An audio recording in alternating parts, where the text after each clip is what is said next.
Donc, je suis Tamara Sylvain, je suis Startup Manager spécialisée dans la santé pour CNRS Innovation.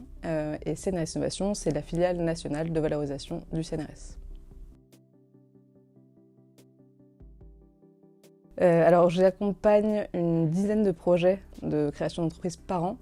Et sur cette dizaine de projets, donc chaque année, il y a environ 2 à 3 projets qui mènent à la création d'une entreprise.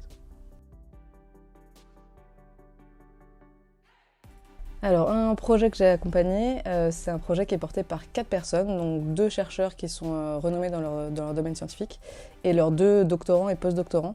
Et la technologie sur laquelle ils ont travaillé ensemble tous les 4 et qui mène aujourd'hui à ce projet de création d'entreprise, c'est une technologie qui a vocation à offrir un nouveau moyen de cultiver les cellules d'une manière qui enlève certaines contraintes et qui est assez innovante et révolutionnaire à mes yeux.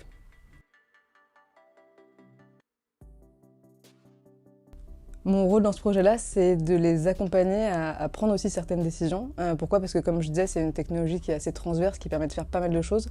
Et ils ont été assez sollicités, que ce soit par d'autres laboratoires académiques, que ce soit par des grands groupes ou même juste des plus petites entreprises.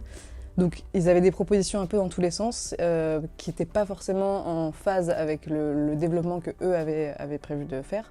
Et du coup, les aider un petit peu à prendre certaines décisions, à les orienter, ça, je pense, ça a joué aussi sur les débuts de la création du projet. Pourquoi ? Parce qu'on leur offrait de très belles opportunités sur un plateau, mais qui les détournaient vraiment beaucoup. Et de devoir leur dire, ça, c'est dur, mais il faut peut-être accepter de le mettre de côté et de refuser cette opportunité pour mieux se concentrer sur ce qui sera pérenne et qui servira derrière à l'entreprise.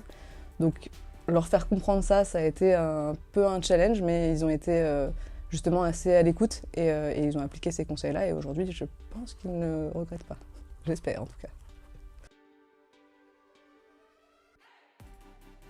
Alors, je ne donnerais pas le même conseil à un chercheur et à un doctorant. À un doctorant, je dirais qu'il faut oser le faire, il faut oser prendre le projet vraiment à bras-le-corps et travailler avec son ancien ou actuel directeur de thèse pour pouvoir vraiment avoir quelque chose qui soit dans la vision que vous avez construite ensemble pendant la thèse.